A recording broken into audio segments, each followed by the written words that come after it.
Se você está construindo e não sabe por onde começar, aqui vão 5 erros que podem te custar muito caro na hora de pensar no INSS da sua obra.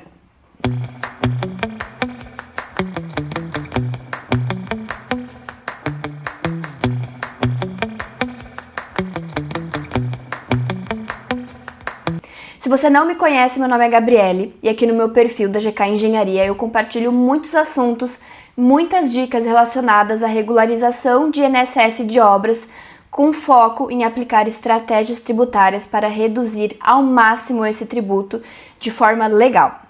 Então vamos ao primeiro erro: confundir no momento de enquadrar o CNO entre as destinações comercial e industrial. Quando a gente vai fazer a abertura do CNO da obra, lá quando a obra está começando, nós precisamos determinar qual é a destinação dessa obra. Se é residencial, comercial, galpão industrial e dentre outras destinações. E é muito comum que as pessoas confundam o enquadramento de comercial e industrial. Por quê? Para a Receita Federal, a nomenclatura dessas destinações é comercial, salas e lojas, é uma destinação, e galpão industrial é outra destinação.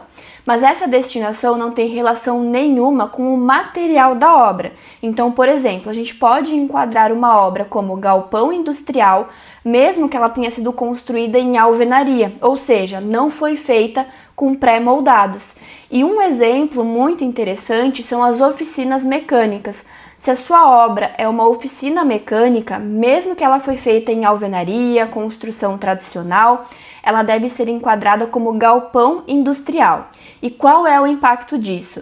Quando a gente faz o enquadramento correto, isso impacta no valor do INSS. Então, por exemplo, a oficina mecânica, se a gente pensar em uma obra de 450 metros quadrados, se a gente enquadrasse ela de forma incorreta como comercial, o INSS da obra ia ser mais de R$63 mil.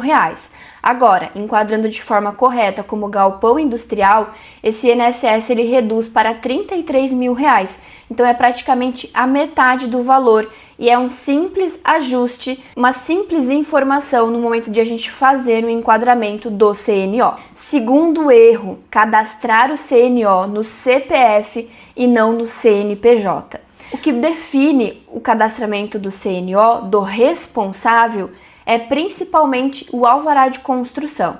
Se o alvará de construção foi emitido para uma pessoa jurídica, o CNO deve ser cadastrado naquele mesmo CNPJ.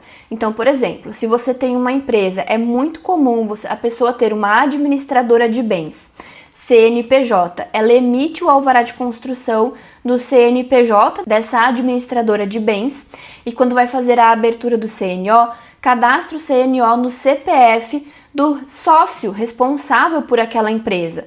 Mas o INSS ele é impactado por essa informação, porque a apuração do valor do INSS é diferente para pessoa física e pessoa jurídica. Para a pessoa jurídica, automaticamente o INSS fica mais caro. Então, se o alvará está em um CNPJ e você faz o CNO no CPF, você vai estar pagando menos INSS do que você deveria para o governo. E aí, mediante uma auditoria, você vai ter um problema com a Receita Federal. Terceiro erro: deixar vencer o prazo da Carta da Receita Federal. É normal a Receita escolher algumas obras um pouco mais antigas para notificar, dando um prazo para que o contribuinte faça a regularização do INSS. Deixando esse prazo vencer sem fazer a regularização, o contribuinte ele corre o risco de receber uma multa, que pode ser de até 225% do valor do INSS original, correndo o risco de isso virar um processo fiscal. Além de perder a oportunidade de fazer a regularização do INSS buscando formas de reduzir o tributo, ainda corre esse risco da Receita abrir esse processo fiscal, ter que pagar o valor original e ainda com multas muito grandes em cima disso. Quarto erro: entrar no ECAC para tentar fazer o processo sozinho, gerar a DARF do INSS através da aferição indireta lá no sistema de aferição eletrônica, sem tentar buscar auxílio para aplicar estratégias tributárias de redução do tributo. Existem várias formas, várias estratégias previstas em lei, nas instruções normativas da Receita, para a gente tentar reduzir o INSS da obra ao máximo. E é um erro você fazer a emissão da DARF do INSS sem tentar buscar uma assessoria para te auxiliar nessa análise. E o quinto erro, pensar que o INSS da obra só deve ser pago lá no final. Eu sei que é muito comum a gente ter esse pensamento, porque muitas pessoas, inclusive, propagam essa informação de que o INSS da obra você só paga lá no final, quando você terminar a obra. Mas, primeiro ponto, o CNO da obra ele tem que ser inscrito até 30 dias após o início da obra. E muitas vezes fazer a gestão mensal de recolhimento do INSS é uma estratégia inteligente para que você pague o menor valor possível. Então a gente consegue montar uma estratégia para que você vá pagando o INSS parcelado durante o andamento da sua obra.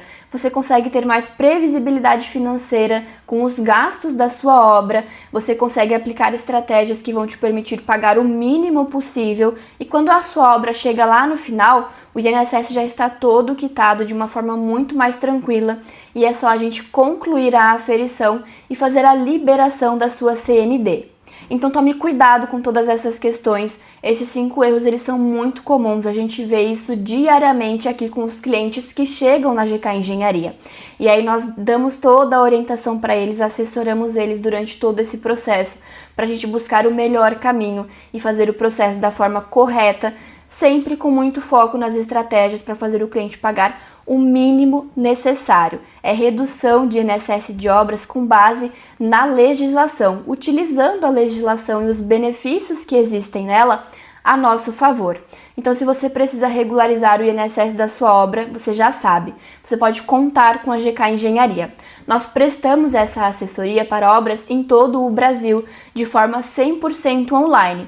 Então entre em contato com a gente agora mesmo e solicite uma análise gratuita do INSS da sua obra.